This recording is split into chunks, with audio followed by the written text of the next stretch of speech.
Oi, minha gente! Sejam bem-vindos à nossa penúltima aula. Pois é, tá quase acabando aí, mas eu espero que vocês tenham gostado de estar acompanhando comigo esse conteúdo de português instrumental. Confesso que para mim foi um desafio muito grande, mas eu estou gostando bastante de estar aqui com vocês. Claro que é completamente diferente das nossas aulas presenciais, que temos contato com os alunos, que vocês estão pertinho da gente e podem fazer as suas perguntas diretamente, mas mesmo assim eu tenho certeza que vocês estão aprendendo muito bem, certo? E não se preocupe, porque além do nosso conteúdo que é disponibilizado para vocês, temos exercício de fixação e temos a nossa prova já já. Bom, sejam muito bem-vindos à nossa aula de hoje, certo? Aula de número 7, que vai falar de concisão e objetividade.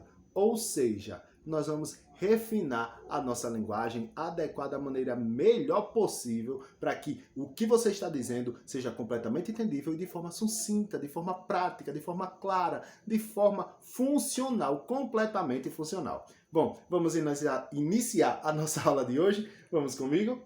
Pois bem, olha só os objetivos que temos para hoje. Compreender os elementos do processo comunicativo e sua aplicação em textos técnicos, por exemplo, da área da saúde, certo?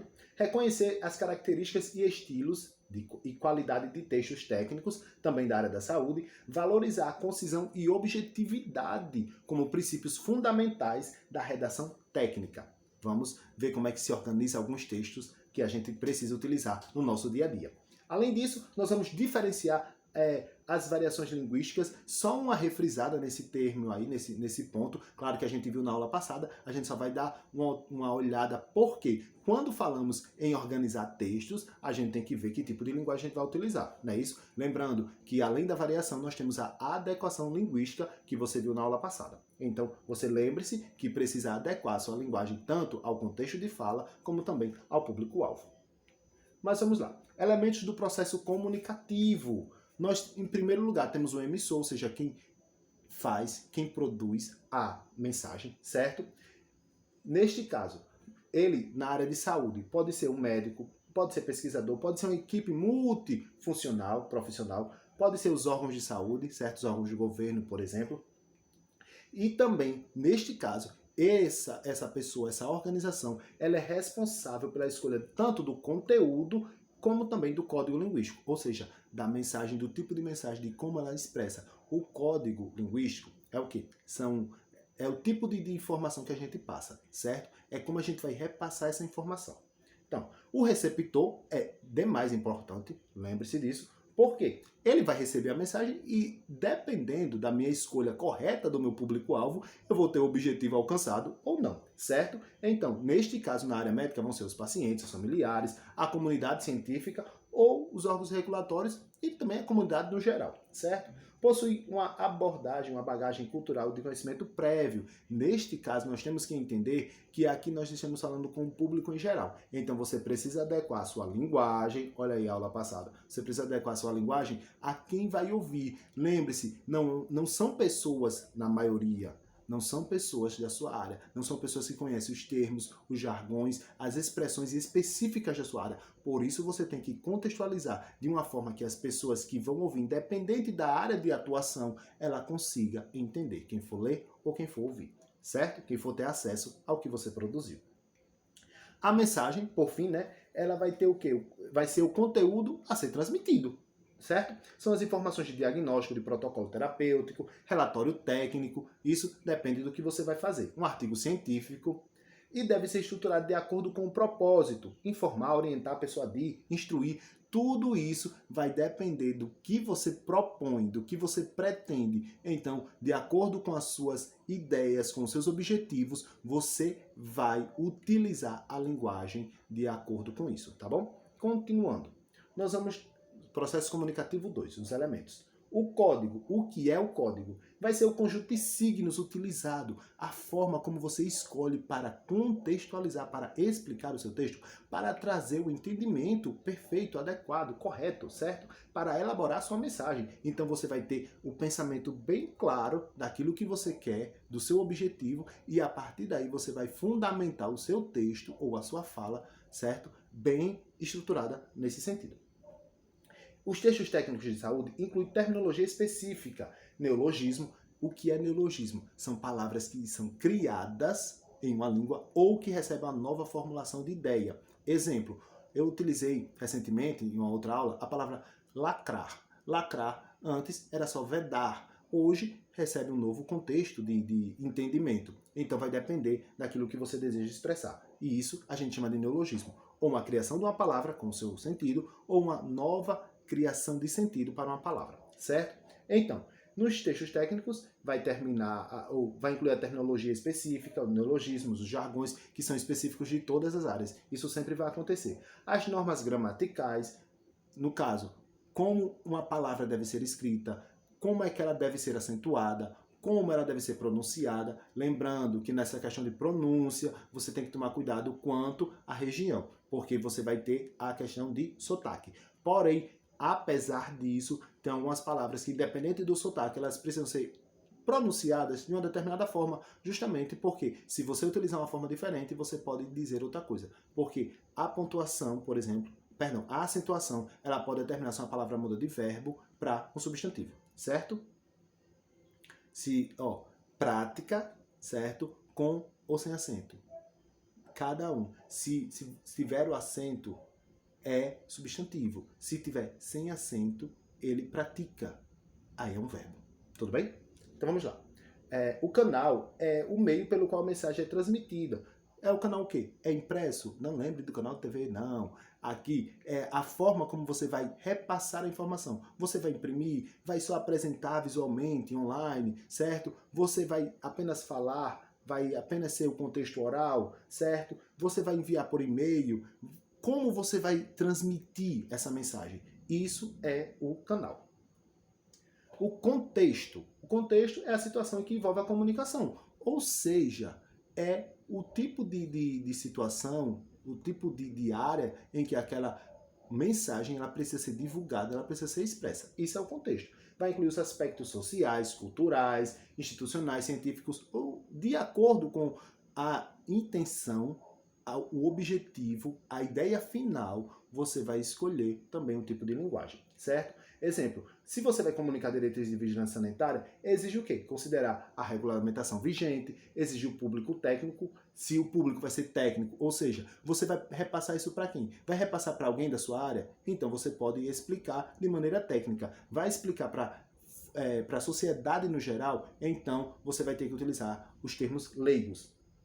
Porque o principal objetivo, a principal importância aqui é que você tenha a finalidade no sentido de quem receber entenda o que você diz, o que você deseja expressar. O ruído, certo? Ruído é a interferência que pode distorcer a mensagem, ou seja, aquilo que pode caracterizar como dificuldade na interpretação, como impedimento na interpretação. Lembre-se que ruído nada mais é, neste caso aqui, ruído não está falando de som não, ruído aqui são os problemas que acontecem no decorrer da comunicação, impedindo que a mensagem seja repassada de forma clara, objetiva, certo? Neste caso, por exemplo, um barulho ambiental, falhas de tradução, termos técnicos, jargão desconhecido pelo receptor. Aqui, um exemplo bem claro. Você tem uma situação de ruído comunicacional quando você utiliza um termo científico, técnico, para uma pessoa que não entende da sua área, certo? Para alguém que está longe, está aquém desse conhecimento. Mas, por exemplo, vou reutilizar algo que eu já mencionei. O termo aferir. Aferir não é tão conhecido pela sociedade como um todo, mas se você utilizar verificar, ainda está correto o que você diz, certo? Então você pode verificar a pressão da pessoa.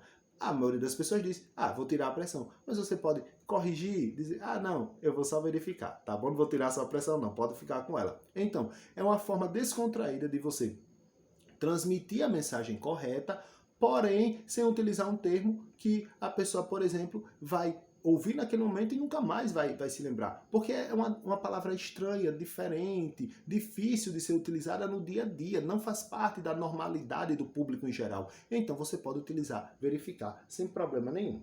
O feedback é o retorno que o público dá aquilo que você produziu. Então, a partir do momento que ele esclarece, por exemplo, alguma dúvida, ou que ele comenta, traz a sua crítica, lembrando que crítica não é só, já ensinei isso para vocês, crítica não é só detonar, tá? Mas crítica é dizer a qualidade, é transmitir a ideia de qualidade que aquele assunto, que aquele conteúdo, que aquilo que o receptor recebeu, possui para ele. Então, isso daí vai ser a crítica, tá bom? Bom, ó, nesse caso vai ter os questionamentos, relatórios de auditoria, enfim, adesão do paciente ao tratamento, vai ser a explicação, um retorno exatamente daquilo que o paciente ou que o público no geral recebeu.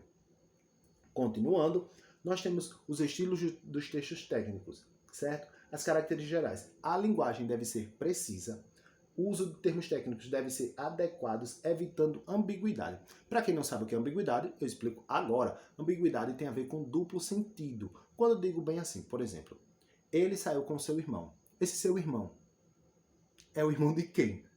É o seu irmão ou o irmão dele, de quem eu estou falando? Ele saiu com seu irmão. Isso é um conceito de ambiguidade. Você tem um duplo sentido. Então, quando você está trabalhando com as características gerais dos termos, né, de saúde, você precisa entender que não pode haver ambiguidade. Você tem que ser literal naquilo que você diz. Então, tem que ser bem claro, bem específico, tá bom? A neutralidade e a imparcialidade. Muitas vezes escrito em terceira pessoa e na voz passiva, ou seja, já aconteceu. Terceira pessoa, ele ou ela, eles ou ela, certo? Quando necessário, o exame foi realizado. O exemplo, né? O exame foi realizado. Você encerrou o que está dizendo, certo? Encerrou o que está dizendo e simplesmente explicou da maneira convencional, adequada e bem contextualizada para a sua área. Objetividade. Foca em fatos, dados, evidências científicas, sem floreios literários. Ou seja, você não vai trazer algo fora do contexto, fora daquele assunto, daquela situação de fala. Você também não vai estabelecer ideias de se trabalhar com hipóteses. Você traz com a fundamentação dessa hipótese. Não pode apenas jogar uma hipótese ali do nada e deixar ela sem explicação. Certo? Padronização. Nós temos a ABNT, que é a Agência Nacional que regulamenta trabalhos acadêmicos, certo? Neste caso, ela vai indicar como você deve estruturar o seu texto. Ah, é uma citação? Tem a forma correta de fazer a citação. Só explicando. Por exemplo, a citação de até 3 linhas num artigo. Você pode só colocar entre aspas o texto. Se for uma citação direta, ou seja, Ctrl+C, Ctrl+V, exatamente o que a pessoa disse. Se for uma citação indireta, você não precisa das aspas. Você vai colocar de acordo e explica com as suas palavras. De acordo, segundo, ou para fulano de tal, aí você explica com suas palavras. Essa é a citação indireta. No caso da situação direta, você precisa das aspas, certo? Aí você coloca de acordo com... Aí geralmente coloca, se for um livro, por exemplo, você vai colocar o nome da pessoa, na verdade é o sobrenome, que vem em maiúsculo, certo? Você coloca o sobrenome da pessoa, aquele que ele leva como o nome dele profissional, e vai colocar o ano e a página, certo? Outra coisa é que se passar de 3 linhas, essa citação, ela deve ter um recuo, volta para 10 centímetros, também diminui a letra, a fonte, tá bom? Olha só, isso são algumas regrinhas da ABNT, mas se você tem dúvida, vocês podem solicitar uma aula só sobre conteúdos de ABNT, como preparar um texto de acordo com a ABNT, certo? A Agência Brasileira de Normas de Trabalhos. Concisão e objetividade. A concisão, uso de palavras necessárias, evita redundâncias, pleonasmo, certo? Segundo Bechara. Olha aqui, ó. Aqui na ABNT, nós temos também a regulamentação, a formulação para as citações e referências. Aqui, ó, é uma referência. Tem o nome da pessoa que escreveu e também nós temos o ano que essa pessoa publicou, certo? Objetividade, o foco na informação, é essencial. Sem opiniões pessoais, até porque é um texto técnico, então não pode ter informações, opiniões pessoais e também divulgações desnecessárias. Tem que estar dentro do contexto da sua área, muito bem organizado e fundamentado. Por que importa isso tudo na área da saúde? Porque os textos podem ser longos e prolixos, levando a interpretação errônea. Se um texto for longo, prolixo, ou seja, se tiver muita informação, todo um contexto que dificulte, que problematize o entendimento, isso vai ser complicado, certo? Os atrasos em protocolos, falhas no atendimento, os profissionais de saúde lidam com rotinas corridas, então eles precisam de informações mais claras, mais diretas, mais completas e mais fáceis de entendimento. Quanto melhor a facilidade, maior a facilidade, melhor vai ser para quem trabalha na área, certo? Use de numerais e dados precisos. Em vez de aproximadamente, usar 15%, N igual a 30, de pacientes, se houver arredondamento, esclarece, tá bom? Evitar termos desnecessários, eliminar de verbos de intensidade muito, extremamente, quando não agregam valor. Você tem que utilizar isso de acordo com o contexto, com a situação e também com o tipo de texto que você está utilizando, certo? Nós vimos alguns tipos de texto nas aulas passadas e você precisa adequar a sua linguagem ao seu tipo de texto, certo? De acordo com o gênero, você vai organizar o seu texto bem direitinho. Além disso, nós também temos o emprego da voz ativa quando necessário. Por exemplo, preferir. Isso quando for utilizar a voz ativa, olha o exemplo que tem aqui. O enfermeiro administrou o medicamento, preferir utilizar essa forma de falar do que o medicamento foi administrado pelo enfermeiro, salvo quando a ênfase for no medicamento. O que isso está dizendo? Se eu quero falar do enfermeiro, eu quero dar ênfase ao enfermeiro, então vou colocá-lo na voz ativa. Se eu quero dar ênfase ao medicamento, eu vou colocar o medicamento na voz passiva, certo? Então, os parágrafos devem ser bem curtos e delimitados para desenvolver uma única ideia ou etapa do raciocínio, não ter muitas informações no mesmo parágrafo. Isso dificulta o entendimento. Quanto maior for o parágrafo, mais informação ele terá e mais cansativo ele será, mais difícil de entender, mais difícil de ter a compreensão completa como você deseja que o seu leitor alcance. Enfim, os níveis de linguagem de leitura, quando utilizar cada nível, o formulário de anamnese, o texto médico para outro profissional. Neste caso, aí você sim trabalha apenas com os termos técnicos e você não precisa esclarecê-los, porque já se espera que quem for ler, como é da área, entenda tudo o que você escreveu, não é verdade? A linguagem vai ser técnica, padronizadas, vai ter siglas e não precisa a explicação dessas siglas, desses termos técnicos, desses jargões, dessas palavras específicas. Tudo isso você pode simplesmente já entender que a pessoa vai compreender completamente sem a necessidade de explicação, porque ela é da sua área, não é verdade? Um cartaz de SMS para vacinação, SMS, mas enfim, texto para a comunidade. A linguagem deve ser simples, informativa, sem jargões. Por quê? Neste caso a gente vai estar trabalhando com o público no geral, então vamos trabalhar com os leigos, transmitir a mensagem de acordo com o que eles entendam. Perfeito?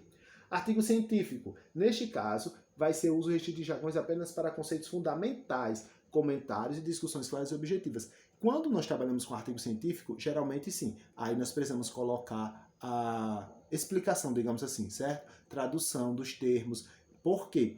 O artigo ele é para a sociedade como um todo. Então ele precisa... um cartaz para a sociedade, você vai trabalhar da forma mais clara possível. E não vai utilizar jargões, termos técnicos, não. Já no artigo, você vai sim utilizar os termos técnicos, porém explicando o que cada um deles significa. Olha só o que pode acontecer com os riscos de inadequação. Uso de nível informal para público técnico, isso não pode acontecer. Também isso demonstra profissionalismo, já expliquei isso para vocês. Pode acarretar falta de rigor e parecer algo amador. Pode fazer com que alguém te considere, digamos assim, um profissional ruim, um profissional que não está bem fundamentado na sua área, que não conhece bem a sua área, certo? Então você pode ser mal visto, mal interpretado. Uso expressivo de jargão para o público leigo. Isso gera incompreensão, é cansativo, é desnecessário e você não alcança nada do que você deseja, certo? Agora, nós vamos ver algumas terminologias, ou alguns, no caso, não só a terminologia, que é o final, mas também o início, certo? Sufixos e prefixos gregos e latinos da área da saúde. Vamos lá. Os gregos mais comuns: cardio, neuro, hepato, hipo, hiper, gastro e dermato. Tudo isso eu tenho certeza que vocês já sabem o que significam. Mas para o público leigo, eles não sabem. Então eu vou colocar aqui, claro, a explicação, mas vamos lá. Cardio, fala do coração, certo? Os exemplos: cardiopatia, cardiomiopatia, cardiologia, neuro, nervo, neurologia, neuropatia. Hepato, algo relacionado ao fígado, pois é. Hepatite, hepatologia. Hipo, abaixo, pouco. Hipoglicemia, hipotensão. Hiper, acima, né? Está além. O excesso. Hipertermia, hipertensão. O gastro, falando do estômago. Gastroenterologia, ou nome difícil. Gastrite, dermato é a pele, então, dermatologia, dermatite. Agora nós vamos ver os sufixos gregos e latinos também, certo? Sufixo é a parte final da palavra. Para explicar, as palavras geralmente elas possuem prefixo e sufixo. O prefixo vem antes do radical. Radical é aquela base da palavra que sempre vai se repetir. Por exemplo, eu canto, tu cantas, ele canta, nós cantamos, vós cantais, eles cantam. O cante vai se repetir. Isso nós chamamos de radical. É o termo que se repete na família daquelas palavras, certo? Então, o que vem antes do radical, a gente chama de prefixo. O que vem depois do radical, nós chamamos de sufixo. Vamos lá. Sufixo logia, né, do termo logos, significa estudo. Sufixo a parte final. Então, se eu digo cardiologia, eu estou falando o estudo do coração, certo? Ou endoscopia, patologia, imunologia. Então, de acordo com o termo anterior, vai ser o estudo desse termo. Os sufixos it, vem do grego, e indica o quê? Inflamação, artrite, gastrite, bronquite, meningite, certo? Esse it indica a inflamação do que foi citado anteriormente. Emia vem do grego e significa sangue, anemia, leucemia, septicemia.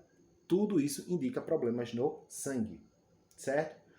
Ou algo relacionado ao sangue. Sufixos latinos, ose, do latim ossis, e a condição é patologia, certo? Cirrose, fibrose, então existe uma patologia nesses termos que estão citados anteriormente, ou seja, o prefixo.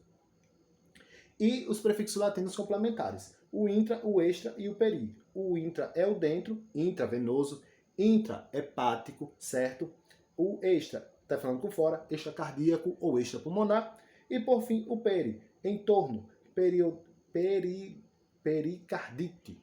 Os termos difíceis. Mas, enfim, continuando, certo? Nós temos também exemplos indicados em termos combinados. Hipertensão arterial, que é o excesso da pressão, certo? Gastroenterologista. É o estômago, o inteiro, o intestino, logista especialista. Então, é o especialista de intestino e estômago, certo? Estômago e intestino. Dermatite atópica é derma, pele, ite, inflamação atópica, adjetivo, inflamação crônica da pele. E cardiomiopatia dilatada, cardio, coração, mio, músculo, patia, doença do músculo cardíaco. Então, tudo isso vai ser definido, né? Aqui nós temos a referência, tudo isso vai ser definido de acordo com aquilo que você deseja expressar e você precisa contextualizar muito bem aquilo que você disse. Bom, chegamos ao final da nossa aula, espero que vocês tenham gostado. Esse conteúdo foi um pouquinho mais denso, mais profundo, mas faz parte do nosso conteúdo, né? No geral. Bom, fiquem todos com Deus até a nossa próxima e última aula, certo? De português instrumental. Eu aguardo todos vocês na próxima aula e fiquem todos com Deus. Tchau!